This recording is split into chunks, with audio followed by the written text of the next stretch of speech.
Назарбаевтың заманында демократиялық демі ішінде тұншығып, суырылып шыға алмай жүрген қоғамның тығыны сол құндылықтардың арқасында ағытылғанын мойындауымыз керек.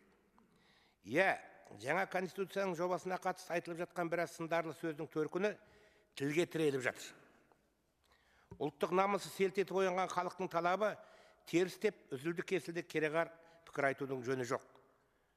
Бұл тақырыпты жылы жауып қоюға тағы да болмайтын еді. Бірақ қазақта басқа пәле тілден деген тағы бір тәмсіл бар. Дауылы дүлей қазіргі қатқыл халықаралық қатынастардың қоршауы мен тәртібі күн сайын қырық құбылған саяси әлемде біз бұл пәленің қатерінен сақтана білуіміз керек. Біз әпер бақан әумесір әлдекімдерге білек күшін безейтіндей ел емеспіз. Бізде мемлекетіміздің тәуелсіздігі мен жасампаз болашақ үшін сырттағы соқтықпалы соқпақты жолды дипломатияның демеуімен және сырбаз саясатпен жүріп өтуден басқа альтернатива жоқ.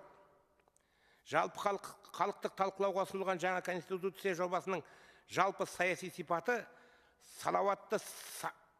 салауатты саралай білген адам, оның мазмұны мен мақсаты мемлекеттілікті, қауіпсіздігіміз бен тәуелсіздіктің тұрақтылығын күйттейтін астарлы ишараны түсінсе керекті. Үлес салмағы 70%-дан асқан халық өзінің тілін өзгеге өктемдікпен емес, сары майға ыстық қасық батырғандай байыппен таңа білу дәл бүгін әлде қайда ұтымды айла болар еді. Тілді текетірес пен ерегестің қаруына айналдыру бізге әбүйір әпермейді. Өзінің тілін өктемдікпен тықпалаған имансыз идеялар пайда болған заманда есер мен егесу естінің кісі болмайды.